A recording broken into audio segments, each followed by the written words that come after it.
Bilangan 8. Bilangan 8. Kandil. 1. Tuhan berfirman kepada Musa. 2. Berbicaralah kepada Harun dan katakanlah kepadanya, apabila engkau memasang lampu-lampu itu, haruslah ketujuh lampu itu menerangi yang di sebelah depan kandil. 3. Demikianlah diperbuat Harun, di sebelah depan kandil dipasangnyalah lampu-lampunya, seperti yang diperintahkan Tuhan kepada Musa. 4. Dan beginilah kandil itu dibuat dari emas tempaan. Kandil itu tempaan, baik kakinya maupun kembangnya, sesuai dengan apa yang telah diperlihatkan Tuhan kepada Musa. Demikianlah kandil itu dibuatnya. Pentabisan orang Lewi. 5. Tuhan berfirman kepada Musa. Amin.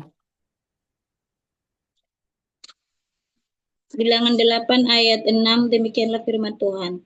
Apabila orang Lewi dari tengah-tengah orang Israel dan tahirkanlah mereka. 7. Beginilah harus kau lakukan kepada mereka untuk mentahirkan mereka.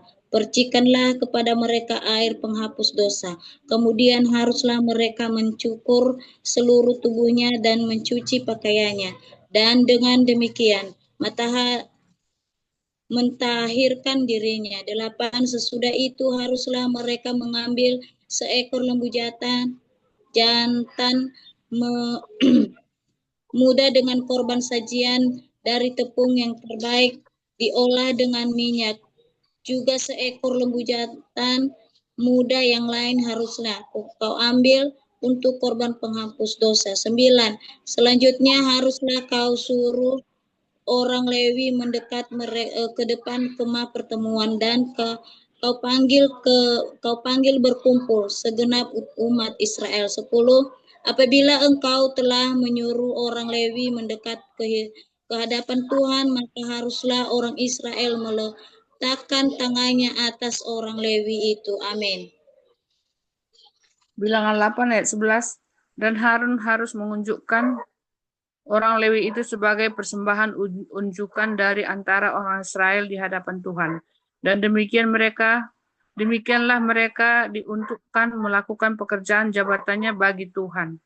12. Setelah orang Lewi meletakkan tangannya atas kepala lembu-lembu jantan muda itu, maka haruslah yang seekor diolah sebagai korban penghapus dosa dan yang lain sebagai korban bakaran bagi Tuhan untuk mengadakan perdamaian bagi orang Lewi.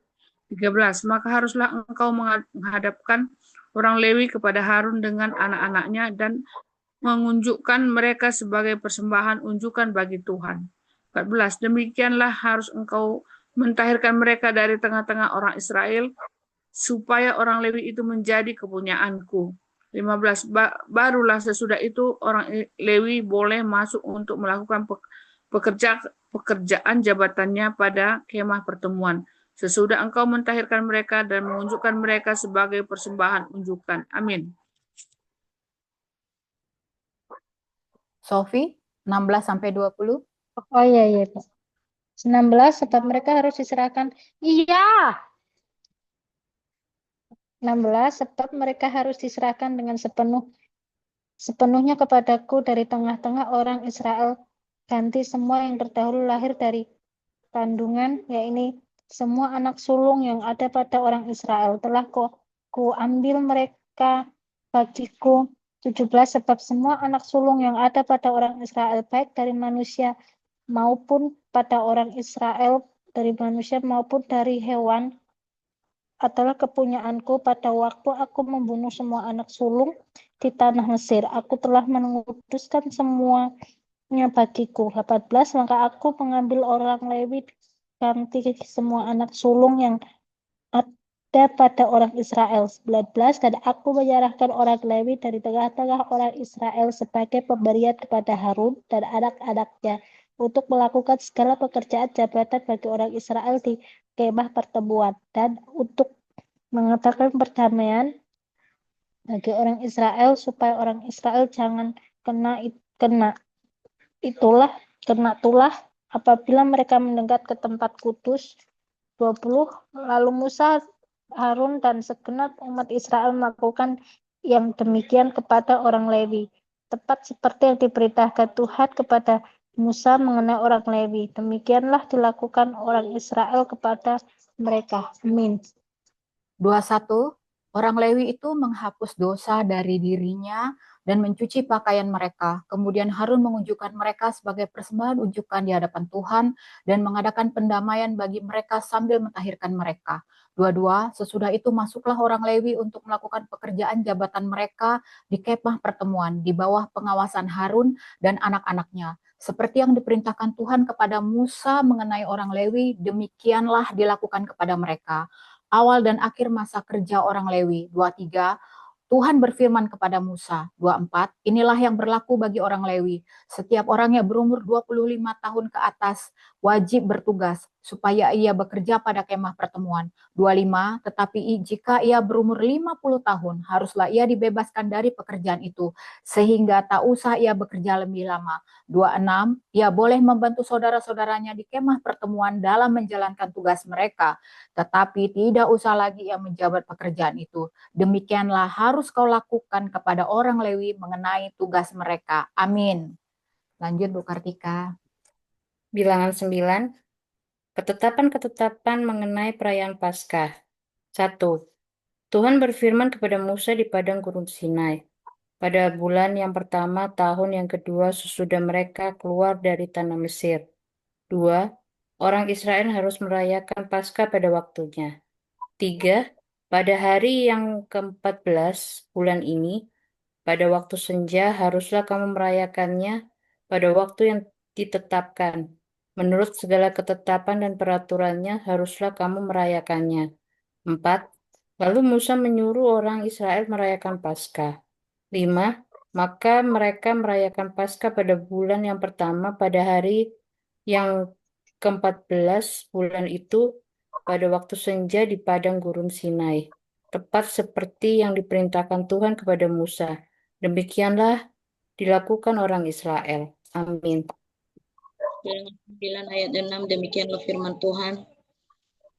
Tetapi ada beberapa orang yang najis oleh karena mayat sehingga tidak dapat merayakan Paskah pada hari itu. Mereka datang menghadap Musa dan Harun pada hari itu juga 7, lalu berkata kepadanya, sungguh pun kami najis oleh karena mayat. Dengan dasar apakah kami dicegah mempersembahkan persembahan bagi Tuhan di tengah-tengah orang Israel pada waktu yang ditetapkan. 8. Lalu jawab Musa kepada mereka, tunggulah dahulu, aku hendak mendengar apa yang akan diperintahkan Tuhan mengenai kamu. 9. Lalu berfirmanlah Tuhan kepada Musa. 10. Katakanlah kepada orang Israel, apabila salah seorang di antara kamu atau keturunanmu najis oleh karena mayat atau berada di dalam perjalanan jauh, maka ia harus juga merayakan Paskah bagi Tuhan. Amin. Bilangan 9 ayat 11. Pada bulan yang kedua, pada hari yang ke-14, pada waktu senja, haruslah orang-orang itu merayakannya, beserta roti yang tidak beragi dan sayur pahit haruslah mereka memakannya. 12. Janganlah mereka meninggalkan sebagian daripadanya sampai pagi, dan satu tulang pun tidak boleh dipatahkan mereka. Menurut segala ketetapan Paskah haruslah mereka merayakannya. 13. Sebaliknya orang yang tidak najis dan tidak dalam perjalanan tetapi lalai merayakan Paskah, orang itu harus dilenyapkan dari antara orang-orang sebangsanya, sebab ia tidak mempersembahkan persembahan yang kepada Tuhan pada waktunya. Orang itu akan menanggung akibat dosanya. 14. Apabila seorang asing yang telah menetap padamu hendak merayakan Paskah bagi Tuhan, maka haruslah ia merayakannya menurut segala ketetapan dan peraturan Paskah. Satu ketetapan harus berlaku bagi kamu, baik bagi orang asing maupun bagi orang Israel asli. Tiang awan memimpin perjalanan Israel. 15. Pada hari didirikan kemah suci, maka awan itu menutupi kemah suci. kemah hukum Allah, dan pada waktu malam sampai pagi awan itu ada di atas kemah suci, kelihatan seperti api. Amin. 16.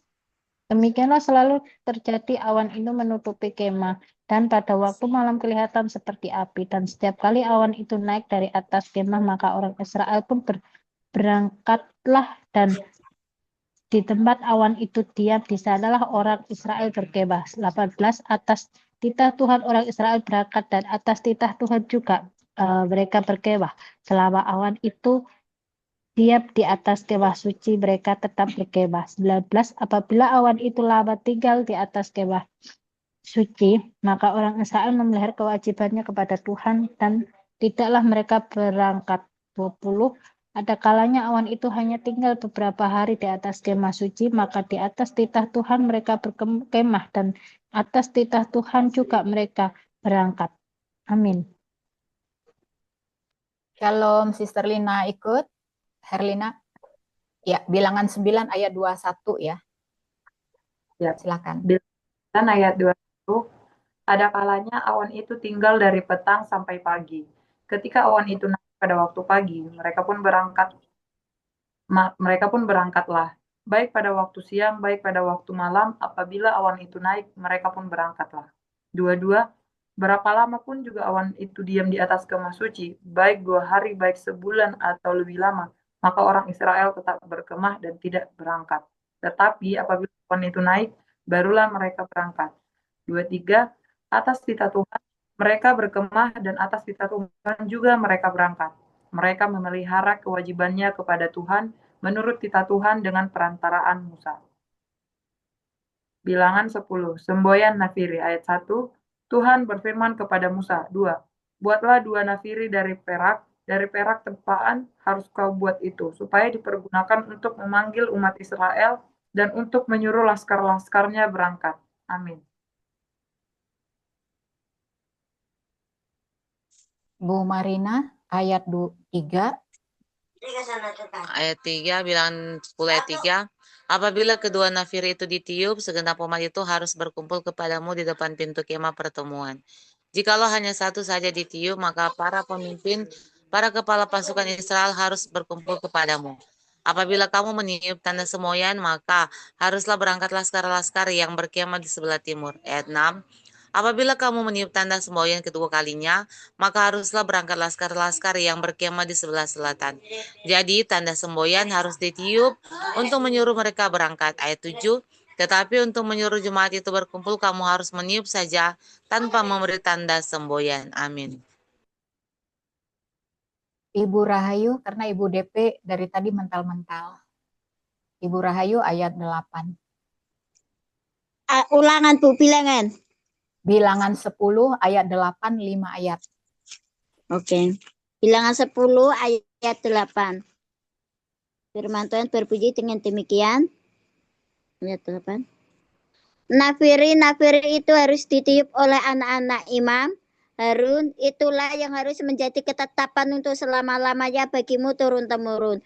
Ayat 9, dan apabila kamu maju berperang di negerimu melawan musuh yang menyesakkan kamu harus memberi tanda semboyan dengan nafiri, supaya kamu diingat di hadapan Tuhan Allahmu dan diselamatkan daripada musuhmu. Ayat 10, juga pada hari-hari kamu bersukaria, pada perayaan-perayaanmu, dan pada bulan-bulan barumu, haruslah kamu meniup nafiri itu pada waktu mempersembahkan korban-korban bakaranmu dan korban-korban keselamatanmu. Maksudnya supaya kamu diingat di hadapan Allahmu. Akulah Tuhan Allahmu. Ayat 11. Berangkat dari Gunung Sinai pada tahun yang kedua, pada bulan yang kedua, pada tanggal 20 bulan itu, naiklah awan itu dari atas kemah suci, tempat hukum Allah. 12. Lalu berangkatlah orang Israel dari padang gurun Sinai menurut aturan keberangkatan mereka. Kemudian diamlah awan itu di padang gurun Paran. Amin. 13. Itulah pertama kali mereka berangkat menurut titah Tuhan dengan perantara Musa. 14. Terdahulu berangkatlah laskar di bawah panji-panji Bani Yehuda menurut pasukan mereka. Yang mengepalai laskar itu ialah Nahason bin Aminadab. 15. Yang mengepalai laskar suku Bani Ishakar ialah Netaneel bin Zuar. 16. Yang mengepalai laskar suku Bani Zebulan ialah Eliab bin Helon. 17. Sesudah itu kemah suci dibongkar, dan berangkatlah Bani Gerson dan Bani Merari yang mengangkat kemah suci itu. Amin. Lanjut 18. 18. Kemudian berangkatlah laskar yang dibawa panji-panji Ruben menurut pasukan mereka. Yang mengepalai laskar itu ialah Elisur bin Shedeur. 19. Yang mengepalai laskar suku Bani Simeon ialah Selumiel bin Zurishadai. 20. Yang mengepalai laskar suku Bani Gad ialah Elyasaf bin Reuel. 21. Sesudah itu berangkatlah orang Kehat yang mengangkat barang-barang tempat kudus kemah suci sudah dipasang sebelum mereka datang. 22. Kemudian berangkatlah laskar yang dibawa panji-panji Bani Efraim menurut pasukan mereka. Amin. 23, Bilangan 10 ayat 23. Demikianlah firman Tuhan. Yang mengepalai laskar itu ialah Elisama bin Amihud. Yang mengepalai laskar suku Bani Manase ialah Gamaliel bin Padazur. 24. Yang mengepalai laskar suku Bani Beyami ialah Abidan bin Gideoni. 25. Sebagai barisan penutup semua laskar itu berangkatlah laskar yang dibawa panci-panci Bani, dan menurut pasukan mereka yang mengepalai laskar itu ialah Ahiezer bin Amishadai. 26. Yang mengepalai laskar suku Bani Asyur ialah Pangiel bin Okharan. 27. Yang mengepalai laskar suku Bani Naftali ialah Ahiran bin Enan. Amin. Bilangan 10 ayat 28, itulah aturan keberangkatan orang Israel menurut pasukan mereka ketika mereka berangkat. 29. Lalu berkatalah Musa kepada Hobab, anak Rehuel, orang Midian, mertua Musa, kami berangkat ke tempat yang dimaksud Tuhan. Ketika ia berfirman, aku akan memberikannya kepadamu, sebab itu ikutlah bersama-sama dengan kami. Maka kami akan berbuat baik kepadamu, sebab Tuhan telah menjanjikan yang baik tentang Israel. 30. Tetapi jawabnya kepada Musa, aku tidak ikut, melainkan aku hendak pergi ke negeriku dan kepada sanak-saudaraku. 31. Kata Musa, janganlah kiranya tinggalkan kami, sebab engkaulah yang tahu bagaimana kami berkemah di padang gurun, maka engkau dapat menjadi petunjuk jalan bagi kami. 32.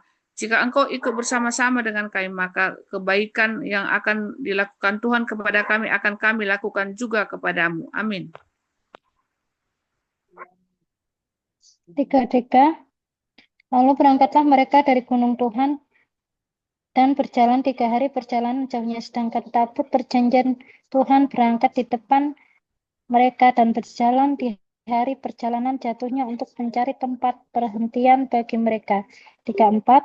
Dan awan Tuhan ada di atas mereka pada siang hari apabila mereka berangkat dari Tuhan berkemahan. 35. Apabila tabut itu berangkat, berkatalah Musa, bangkitlah Tuhan supaya musuhmu berserak dan orang-orang yang membenci engkau melarikan diri dari hadapanmu. 36.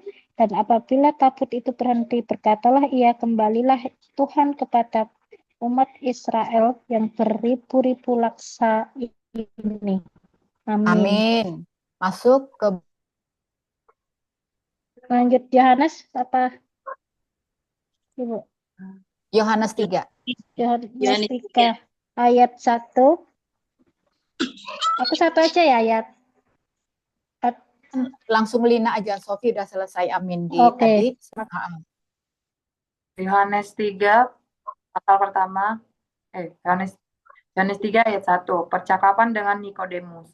adalah seorang Farisi yang bernama Nikodemus, seorang pemimpin agama Yahudi. 2, ia datang pada waktu malam kepada Yesus dan berkata, "Rabi, kami tahu bahwa engkau datang sebagai guru yang diutus Allah, sebab tidak ada seorang pun yang dapat mengadakan tanda-tanda yang engkau adakan itu, jika Allah tidak menyertainya." 3, Yesus menjawab, "Aku berkata kepadamu, sesungguhnya jika seorang tidak dilahirkan kembali, ia tidak dapat melihat kerajaan Allah." 4, kata Nikodemus kepadanya, "Bagaimanakah mungkin seorang dilahirkan kalau ia sudah tua?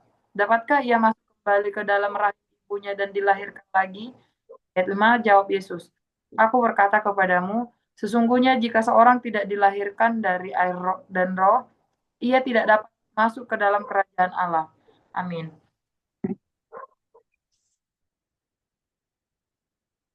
Bu Marina. Ayat 6, apa yang dilahirkan dari daging adalah daging, dan apa yang dilahirkan dari roh adalah roh. Janganlah engkau heran karena aku berkata kepadamu, kamu harus dilahirkan kembali. Angin bertiup kemana ia mau, dan engkau mendengar bunyinya. Tetapi engkau tidak tahu dari mana ia datang atau kemana ia pergi. Demikianlah halnya dengan tiap-tiap orang yang lahir dari roh. Ayat 9, Nikodemus menjawab katanya, bagaimanakah mungkin hal itu terjadi? Jawab Yesus, engkau adalah pengajar Israel, dan engkau tidak mengerti hal-hal itu? Amin. Saya ya Bu Joli ya. Bisa baca? Ya udah, oke. Iya, dicoba ya.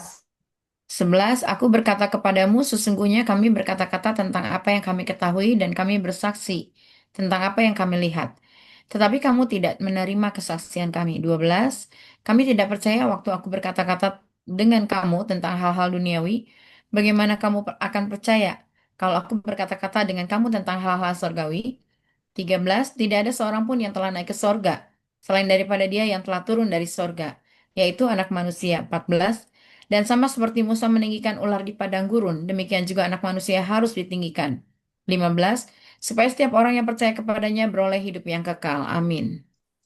Ayat 16, karena begitu besar kasih Allah akan dunia ini, sehingga ia telah mengaruniakan anaknya yang tunggal, supaya setiap orang yang percaya kepadanya tidak binasa, melainkan beroleh hidup yang kekal. 17, sebab Allah mengutus anaknya ke dalam dunia, bukan untuk menghakimi dunia, melainkan untuk menyelamatkannya oleh dia.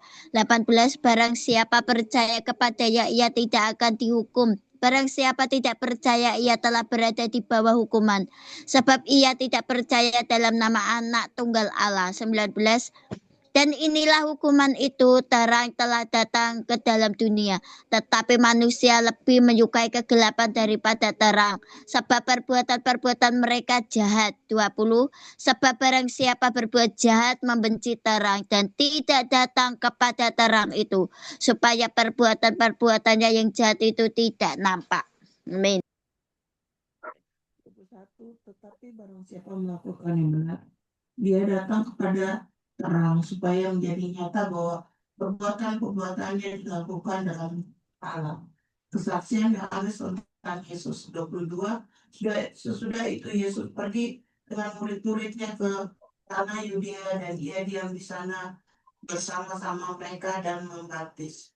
23, akan tetapi Yohanes pun membaptis juga di Ainon, dekat Salim, sebab di situ banyak air dan orang-orang datang ke situ untuk dibaptis. 24, sebab pada waktu itu Yohanes belum dimasukkan ke dalam penjara. 25, maka timbullah perselisihan di antara murid-murid Yohanes dengan seorang Yahudi tentang penyucian. Amin. Amin. Ya, Ibu Grace mental saya 26. Lalu mereka datang kepada Yohanes dan berkata kepadanya, Rabi, orang yang bersama dengan engkau di seberang sungai Yordan dan yang tentang dia engkau sudah memberi kesaksian, dia membaptis juga dan semua orang pergi kepadanya. 27, jawab Yohanes, tidak ada seorang pun yang dapat mengambil sesuatu bagi dirinya kalau tidak dikaruniakan kepadanya dari sorga. 28, kamu sendiri dapat memberi kesaksian bahwa aku telah berkata, aku bukan Mesias, tetapi aku diutus untuk mendahuluinya. 29, yang empunya mempelai perempuan ialah mempelai laki-laki. Tetapi sahabat mempelai laki-laki yang berdiri dekat dia dan yang mendengarkannya sangat bersuka cita mendengar suara mempelai laki-laki itu. Itulah sukacitaku, dan sekarang sukacitaku itu penuh. 30, ia harus makin besar, tetapi aku harus makin kecil. Amin. 31. Siapa yang datang dari atas adalah di atas semuanya. Siapa yang berasal dari bumi termasuk pada bumi dan berkata-kata dalam bahasa bumi. Siapa yang datang dari surga adalah di atas segalanya. 32. Ia memberi kesaksian tentang apa yang dilihatnya dan yang didengarnya. Tetapi tak seorang pun yang menerima kesaksiannya itu. 33. Siapa yang menerima kesaksiannya itu, ia mengaku bahwa Allah adalah benar. 34. Sebab siapa yang diutus Allah, dialah yang menyampaikan firman Allah. Karena Allah mengaruniakan rohnya dengan tidak terbatas. 35. Bapa mengasihi anak dan telah menyerahkan segala sesuatunya kepadanya. 36. Barang siapa percaya kepada anak, ia beroleh hidup yang kekal. Tetapi barang siapa tidak taat kepada anak, ia tidak akan melihat hidup, melainkan murka Allah tetap ada di atasnya. Amin. Yohanes 4 ayat 1. Demikianlah firman Tuhan. Percakapan dengan perempuan Samaria. 1. Ketika Tuhan Yesus mengetahui bahwa orang Farisi telah mendengar bahwa ia memperoleh dan membaptis murid lebih banyak daripada Yohanes. 2. Meskipun Yesus sendiri tidak membaptis melainkan murid-muridnya. 3. Ia pun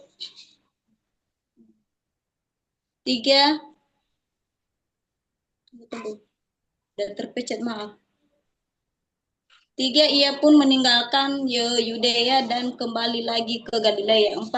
Ia harus melintas daerah Samaria. 5. Maka sampailah ia ke sebuah kota di Samaria yang bernama Sikar, dekat tanah yang diberikan Yakub dahulu kepada anaknya Yusuf. Amin. Yohanes 4 ayat 6, di situ terdapat sumur Yakub. Yesus sangat letih oleh perjalanan, karena itu ia duduk di pinggir sumur itu. Hari kira-kira pukul 12, 7. Maka datanglah seorang perempuan Samaria hendak menimba air. Kata Yesus kepadanya, berilah aku minum. 8. Sebab murid-muridnya telah pergi ke kota membeli makanan. 9. Maka kata perempuan Samaria itu kepadanya, masakan engkau orang Yahudi minta minum kepadaku, orang Samaria? Sebab orang Yahudi tidak bergaul dengan orang Samaria. 10. Jawab Yesus kepadanya, jika engkau tahu tentang karunia Allah dan siapakah dia yang berkata kepadamu, berilah aku minum, niscaya engkau telah meminta kepadanya dan ia telah memberikan kepadamu air hidup. Amin. 11. Kata perempuan itu kepadanya, Tuhan, engkau tidak punya timba dan sumur, ini amat dalam. Dari manakah engkau memperoleh air hidup itu? 12. Adakah engkau lebih besar daripada bapa kami Yakub yang memberikan sumur ini kepada kami dan yang telah minum tersendiri dari dalamnya, ia serta anak-anaknya dan ternaknya. 13. Jawab Yesus kepadanya, barang siapa minum air ini, ia akan haus lagi. 14. Tetapi barang siapa minum air yang akan kuberikan kepadanya, ia tidak akan haus untuk selama-lamanya. Sebaliknya, air yang akan kuberikan kepadanya akan menjadi mata air di dalam dirinya, yang terus-menerus memancar sampai kepada hidupnya yang kekal. 15. Kata perempuan itu kepadanya, Tuhan, berikanlah aku air itu supaya aku tidak haus dan tidak usah datang lagi ke sini untuk menimba air. Amin. Ayat 16, kata Yesus kepadanya, pergilah, panggil suamimu dan datang ke sini. 17, kata perempuan itu, aku tidak mempunyai suami. Kata Yesus kepadanya, tepat katamu, bahwa engkau tidak mempunyai suami. Ayat 18, sebab engkau sudah mempunyai 5 suami, dan yang ada sekarang padamu bukanlah suamimu. Dalam hal ini engkau berkata benar. 19, kata perempuan itu kepadanya, Tuhan, nyata sekarang padaku bahwa engkau seorang nabi. 20, nenek moyang kami menyembah di atas gunung ini, tetapi kamu katakan bahwa Yerusalemlah tempat orang menyembah. Amin. 21. Kata Yesus kepadanya, percayalah kepadaku, hai perempuan, saatnya akan tiba, bahwa kamu akan menyembah Bapa bukan di gunung ini dan bukan juga di Yerusalem. Kamu menyembah apa yang tidak kamu kenal, kami menyembah apa yang kami kenal, sebab keselamatan datang dari bangsa Yahudi. Tetapi saatnya akan datang dan sudah tiba sekarang, bahwa penyembah-penyembah benar akan menyembah Bapa dalam roh dan kebenaran, sebab Bapa menghadapi penyembah-penyembah demikian. Allah itu roh, dan barang siapa menyembah Dia harus menyembah dalam roh dan kebenaran. Jawab perempuan itu kepadanya, aku tahu bahwa Mesias akan datang, yang disebut juga Kristus. Apabila ia datang, ia akan memberikan segala sesuatu kepada kami. Kata Amin. Ayat 26, kata Yesus kepadanya, akulah dia yang sedang berkata-kata dengan engkau. 27, pada waktu itu datanglah murid-muridnya dan mereka heran bahwa ia sedang bercakap-cakap dengan seorang perempuan. Tetapi tidak seorang pun yang berkata, apa yang kau kehendaki? Atau apa yang engkau percakapan dengan dia? 28, maka perempuan itu meninggalkan tempayannya di situ lalu pergi ke kota dan berkata kepada orang-orang yang di situ, mari, lihat, di sana ada seorang yang mengatakan kepadaku segala sesuatu yang telah kuperbuat. Mungkinkah dia itu Kristus? 30, maka mereka pun pergi ke luar kota lalu datang kepada Yesus. Amin. Ayat 31. Sementara itu murid-muridnya mengajak dia, katanya, Rabi, makanlah. 32. Akan tetapi ia berkata kepada mereka, padaku ada makanan yang tidak kamu kenal. 33. Maka murid-murid itu berkata seorang kepada yang lain, adakah yang telah membawa sesuatu kepadanya untuk dimakan? 34. Kata Yesus kepada mereka, makananku ialah melakukan kehendak Dia yang mengutus aku dan menyelesaikan pekerjaannya. 35. Bukankah kamu mengatakan 4 bulan lagi tibalah musim menuai? Tetapi aku berkata kepadamu, lihatlah sekelilingmu dan pandanglah ladang-ladang yang sudah menguning dan matang untuk dituai. Amin. 36, sekarang juga penuai telah menerima upahnya dan ia mengumpulkan buah untuk hidup yang kekal, sehingga penabur dan penuai sama-sama bersuka cita. 37, sebab dalam hal ini benarlah peribahasa yang seorang menabur dan yang lain menuai. 38, aku mengutus kamu untuk menuai apa yang tidak kamu usahakan. Orang-orang lain berusaha dan kamu datang memetik hasil usaha mereka. 39, dan banyak orang Samaria dari kota itu telah menjadi percaya kepadanya karena perkataan perempuan itu yang bersaksi. Ia mengatakan kepadaku segala sesuatu yang telah kuperbuat. 40, ketika orang-orang Samaria itu sampai kepada Yesus, mereka meminta kepadanya supaya ia tinggal pada mereka. Dan ia pun tinggal di situ 2 hari lamanya. Amin.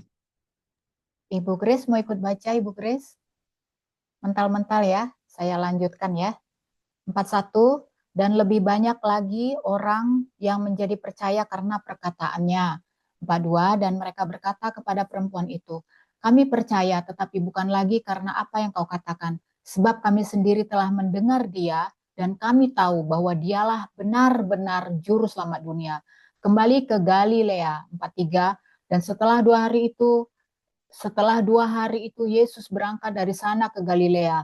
44, sebab Yesus sendiri telah bersaksi bahwa seorang nabi tidak dihormati di negerinya sendiri.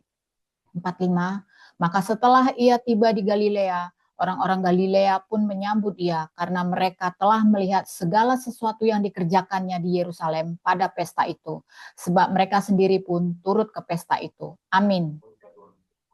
Yesus menyembuhkan anak pegawai istana. 46, maka Yesus kembali lagi ke Kana di Galilea, di mana ia membuat air menjadi anggur.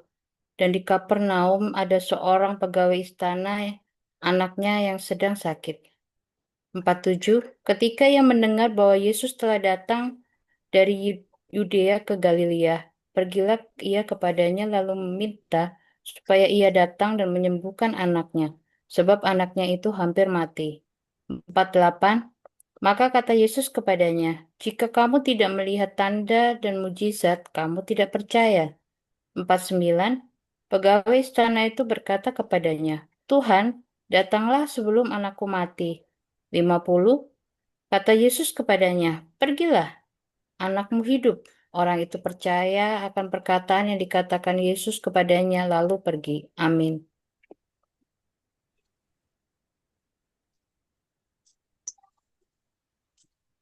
Sempat ayat 51, demikianlah firman Tuhan. Ketika ia masih di tengah jalan, hambanya telah datang kepadanya dengan kabar bahwa anaknya hidup. 52, ia berkata kepada mereka, pukul berapa anak itu mulai sembuh? Jawab mereka, kemarin siang pukul 1 demamnya hilang. 53, maka teringatlah ayah itu bahwa pada saat itulah Yesus berkata kepadanya, anakmu hidup. Lalu ia pun percaya, ia dan seluruh keluarganya. 54, dan itulah tanda kedua yang dibuat Yesus ketika ia pulang dari Yudea ke Galilea. Amin. Amin. Baik, kita bersaat teduh ya Ibu-ibu ya.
Iya, baik Ibu-ibu.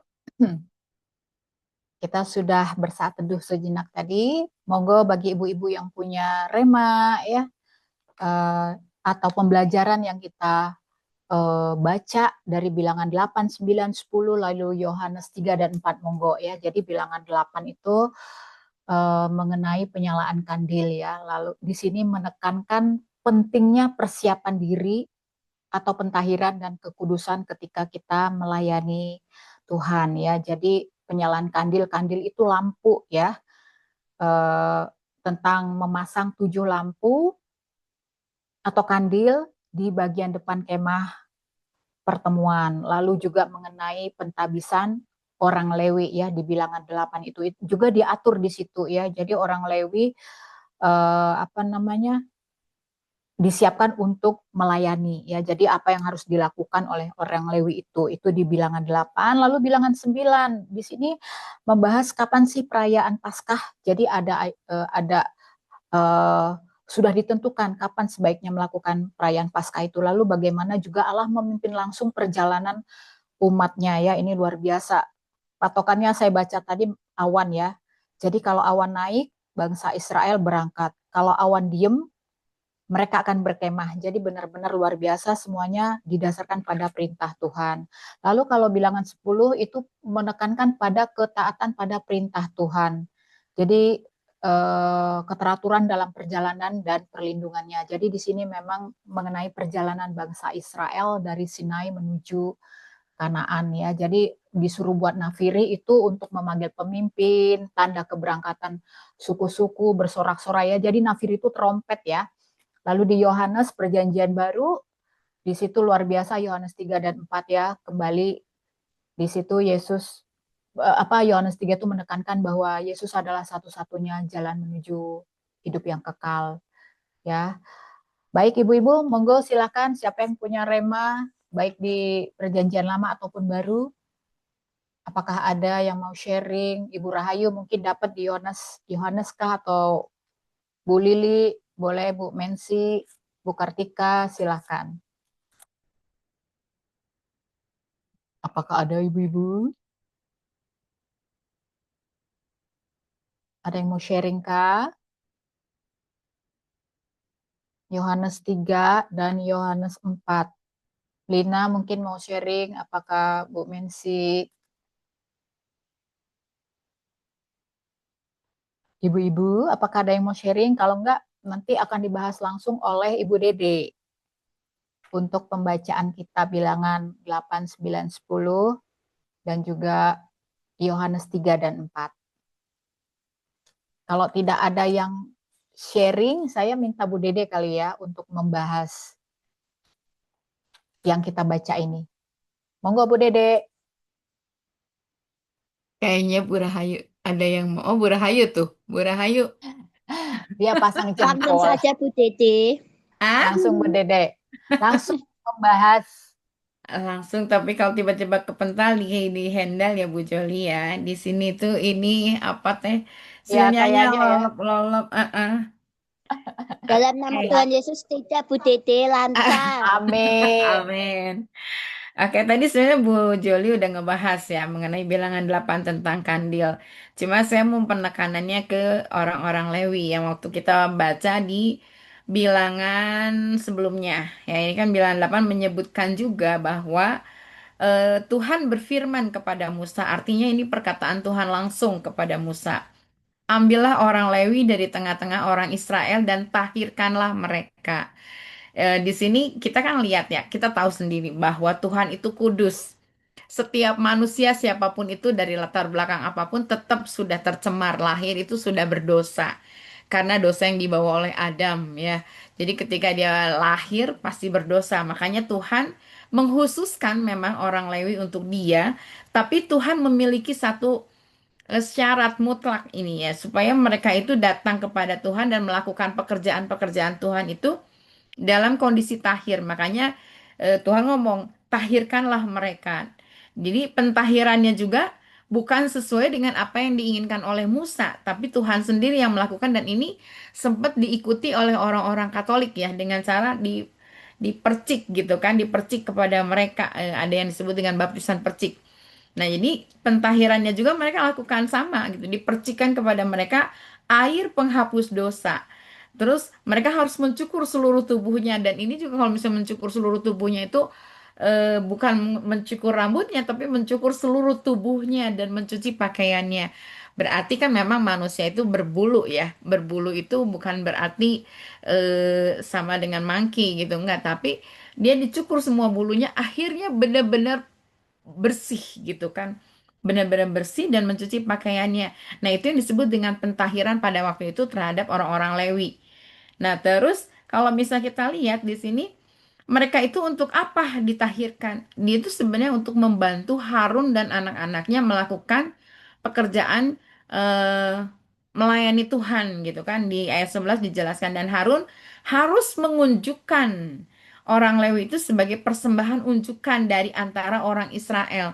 Jadi Harun itu harus memperlihatkan bahwa orang-orang Lewi ini dijadikan sebagai persembahan yang sudah tahir gitu, yang sudah tidak, maksudnya kalau dengan kata lain nggak sama dengan orang-orang Israel kebanyakan gitu. Terus disebutkan lagi, mereka harus diserahkan sepenuhnya dengan sepenuhnya kepadaku dari tengah-tengah orang Israel.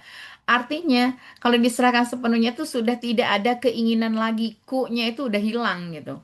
Karena kan kalau diserahkan sepenuhnya berarti apa yang menjadi keinginannya itu udah nggak ada. Terus ganti semua yang terdahulu lahir. Jadi sebagai ganti anak sulung baik manusia maupun hewan. Karena pada kenyataannya pada peristiwa di Mesir itu Tuhan itu menghajar anak-anak sulung orang-orang Mesir dan orang-orang Israel yang tidak ada tanda. Tapi karena ada tanda anak-anak orang sulung orang Israel itu apa namanya terlewatkan ya.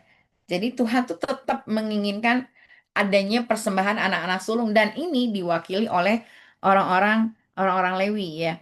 Maka di sini disebutkan, maka akunya besar ya. Aku mengambil orang Lewi ganti semua anak sulung yang ada pada orang Israel. Jadi seperti yang sebelumnya di bilangan ini disebutkan bahwa orang-orang sulung atau anak-anak sulung yang lahir di Israel itu sudah digantikan oleh keberadaannya orang-orang Lewi. Dan yang luar biasa di sini Musa melakukan tepat seperti yang diperintahkan Tuhan. Kalau yang namanya tepat itu berarti ya kalau misalnya kita miringnya kemiringannya misalnya 30 derajat itu tepat 30 derajat enggak melenceng sedikit pun gitu. Jadi apa yang Tuhan omongin ke Musa itu Musa bersama-sama dengan orang Israel melakukannya. Kebayang ya. Berarti pada masa itu tuh berarti ada satu strict harus begini ya begini, nggak bisa misalnya nego nggak ada gitu ya. Kalau dicukur ya dicukur gitu semuanya. Kebayang ya kalau misalnya mungkin cukur rambut mah itu udah biasa. Tapi kan kalau di muka tuh kan ada bulu-bulu halus berarti itu harus dicukur juga. Di tangan harus dicukur juga, di kaki harus dicukur juga.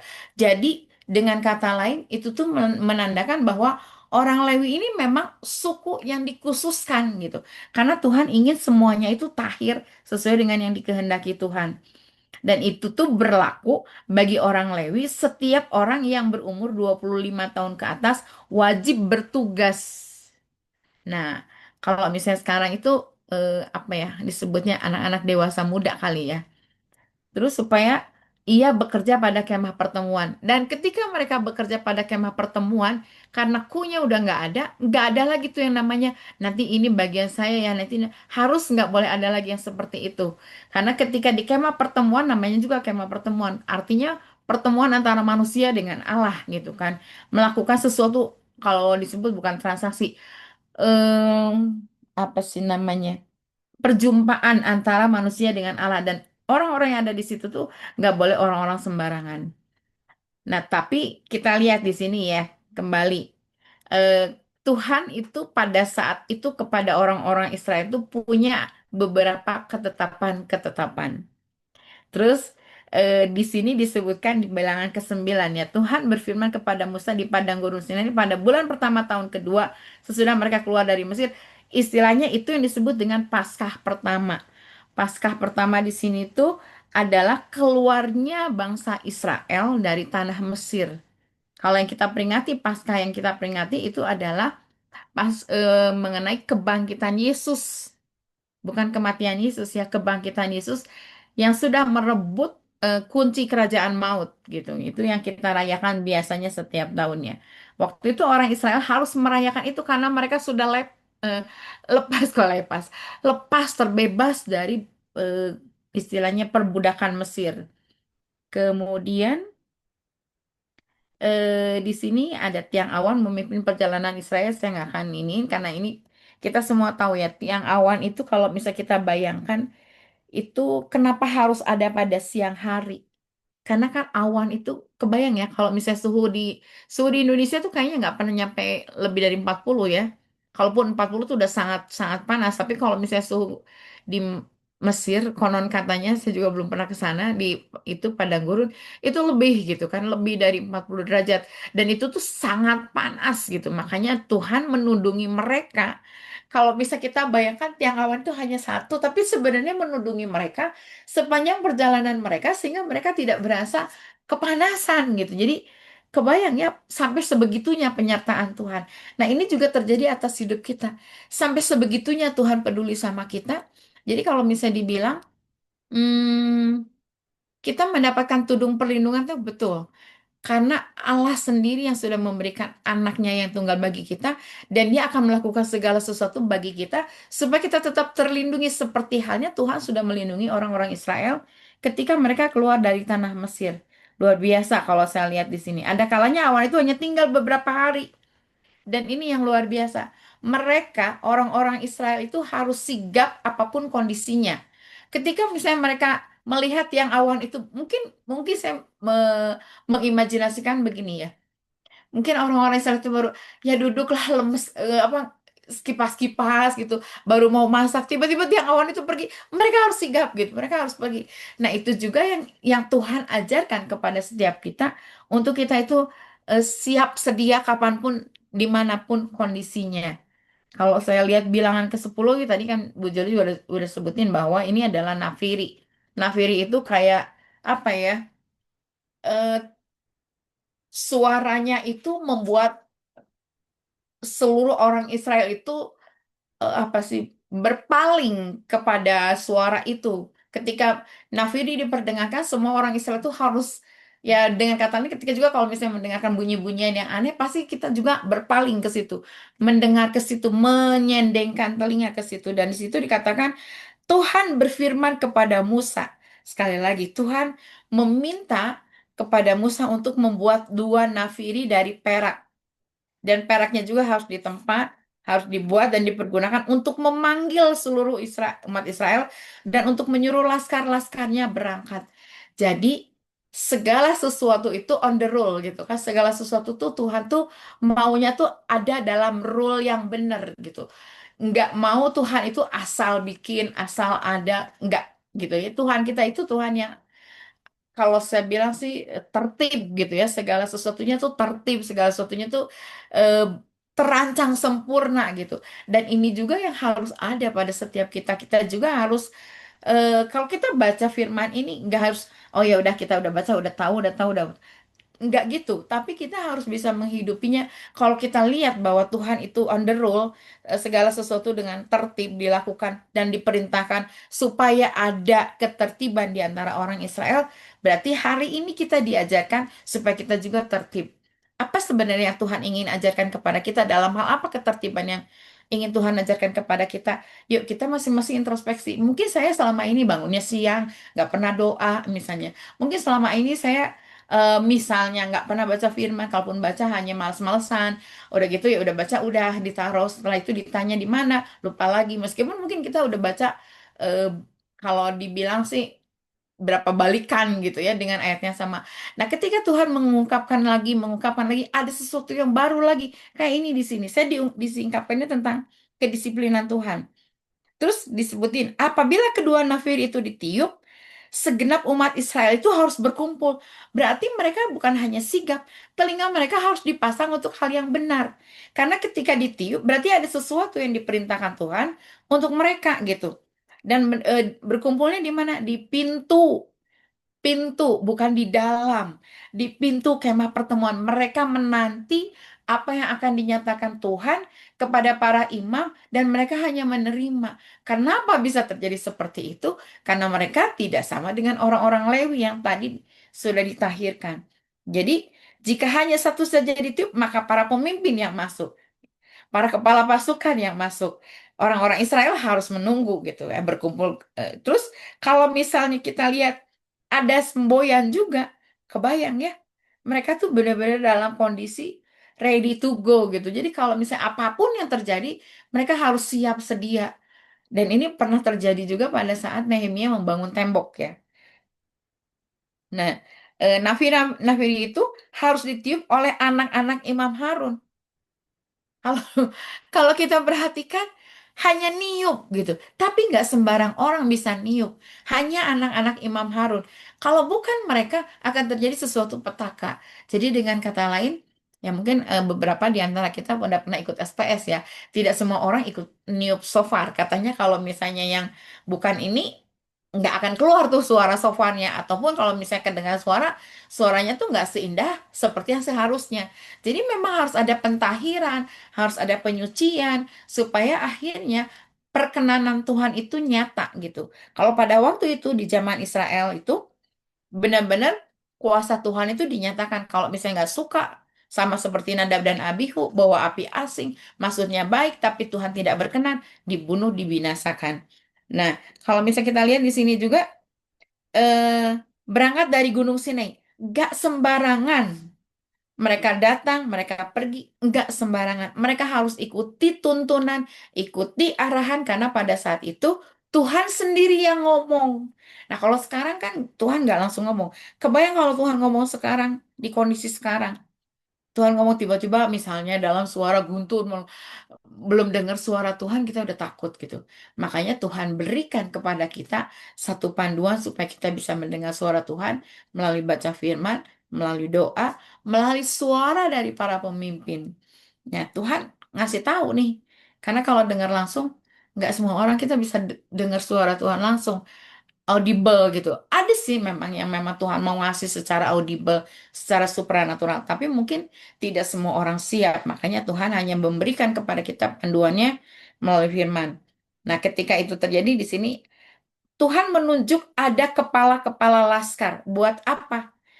Penting sekali ada yang disebut dengan forerunner, orang yang berdiri di depan, membuka segala sesuatu dan menjadikan orang-orang yang di belakangnya itu nyaman, aman, kemudian mereka terkoordinir dengan baik, dan ini Tuhan sudah ajarkan gitu. Makanya kita bersyukur ya, sama-sama bersyukur Bu Joli menjadi forerunner nih.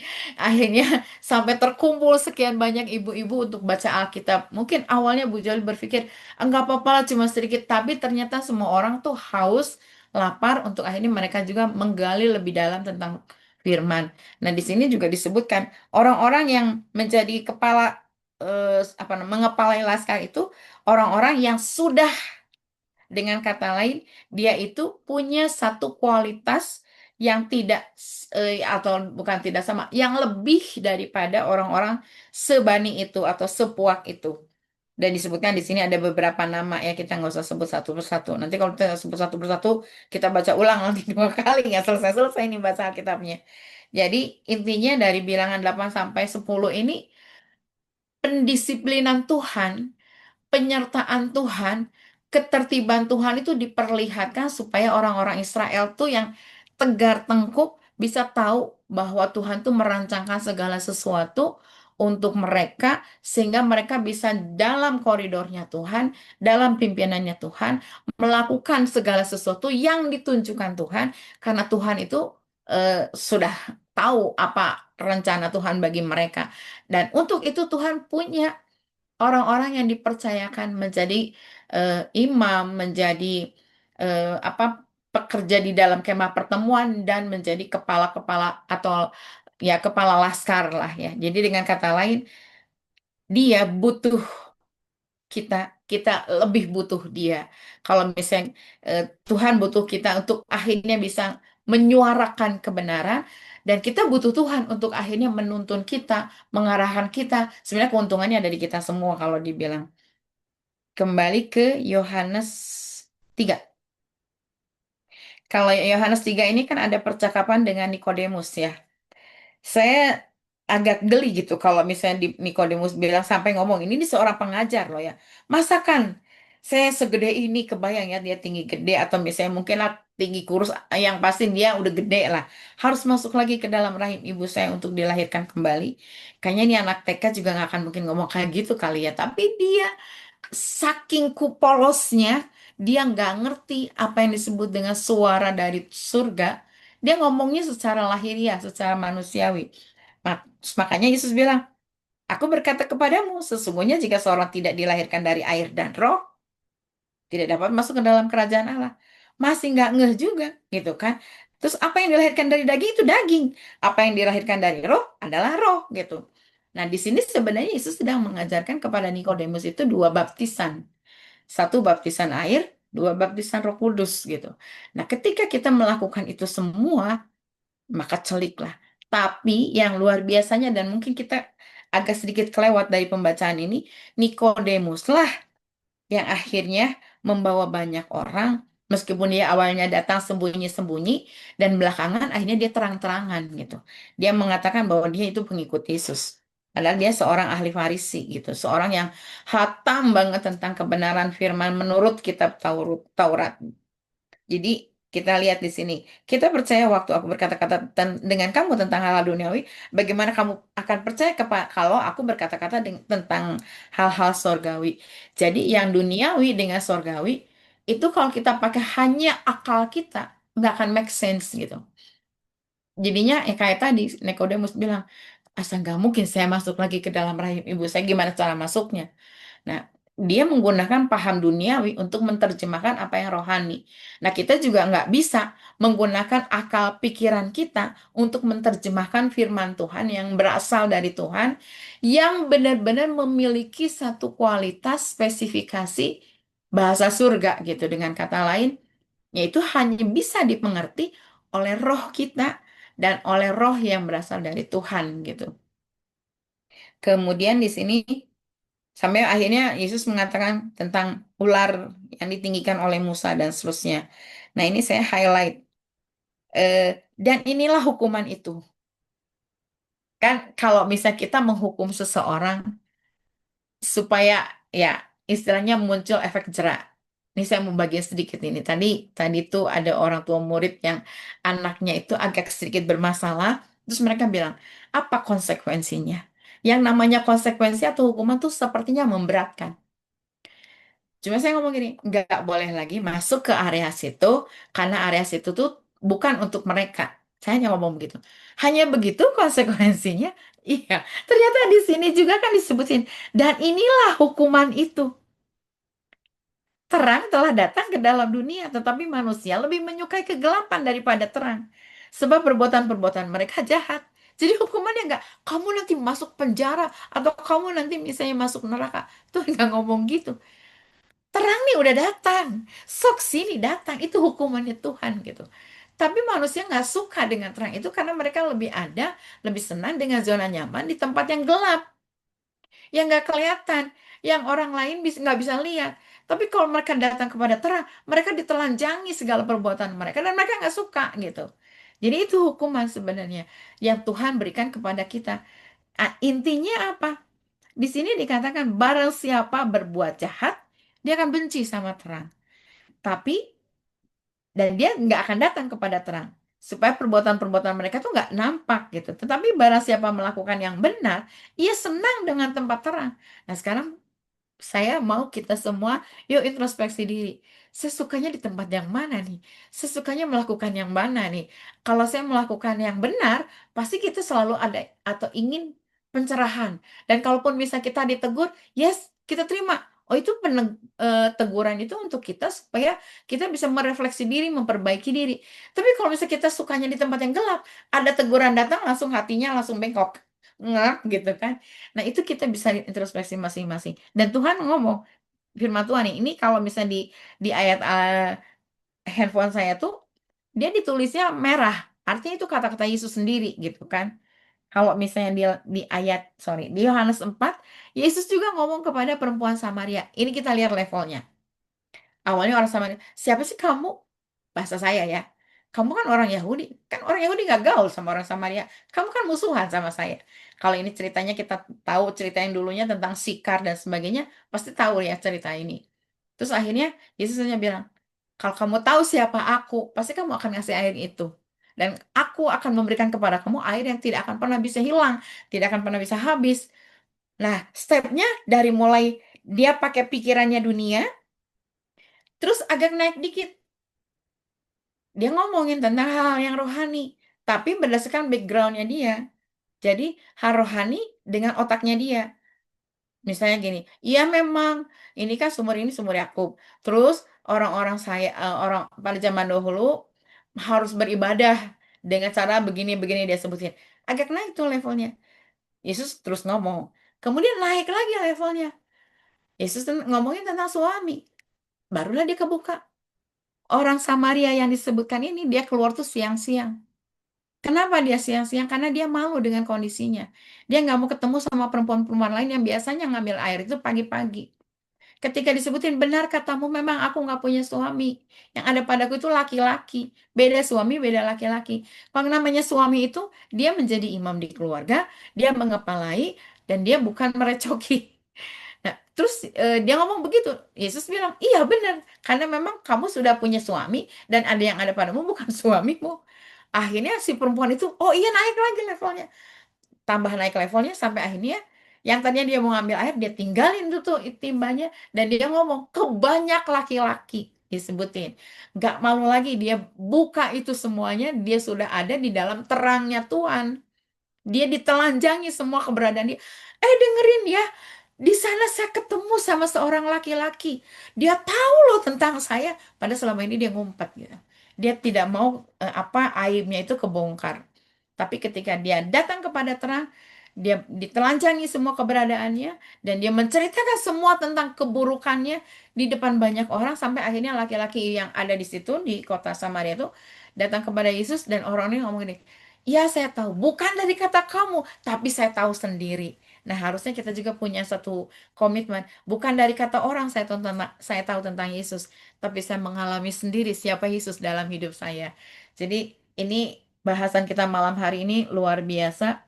Jadi kita bisa lihat bahwa dari bilangan 8 sampai 10 itu sangat nyambung dengan Yohanes 3 sampai 4. Ini Bu Joli luar biasa nih kalau misalnya ngasih ayat ini disambungin dan memang seperti itu kalau firman Tuhan itu kayak puzzle gitu satu sama lain saling kait mengkait dan memang itu sudah ada dan Tuhan juga sudah ingin supaya kita semua tuh bukan hanya sekedar baca, bukan hanya sekedar read tapi paham eh, paham betul konsep apa eh eksistensinya ya kalau dibilang dalemannya firman itu bagi kita tuh seperti apa.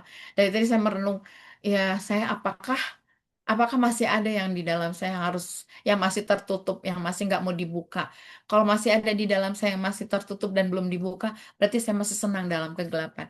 Tapi kalau misalnya di dalam saya sudah tidak ada lagi yang ditutup-tutupi, segala kejelekan saya, segala keburukan saya, semua orang harus tahu. Misalnya udah tahu, ya udah berarti saya ada di dalam terang. Karena di dalam terang sedikit aja ada noda hitam di tubuh kita atau misalnya di wajah kita pasti ketahuan. Tapi kalau di tempat gelap cantik semuanya, bersih semuanya.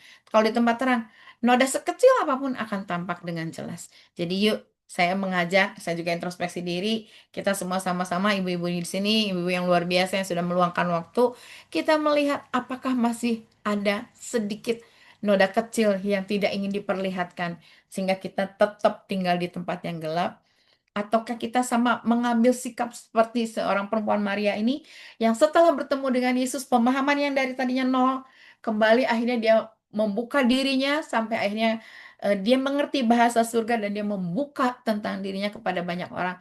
Sebenarnya dia kan sudah menginjili satu kota ya. Tapi nama dia setelah itu nggak disebutin lagi. Dan nama dia nggak beken. Dia hanya disebutin sebagai wanita Samaria. Hanya begitu. Gak disebutin namanya siapa. Dan orang-orang hanya ngomong gini, ya bukan dari kamu, saya tahu. Jadi dia nggak sama sekali diagungkan atau di gimana. Enggak. Udah, hanya selewat gitu.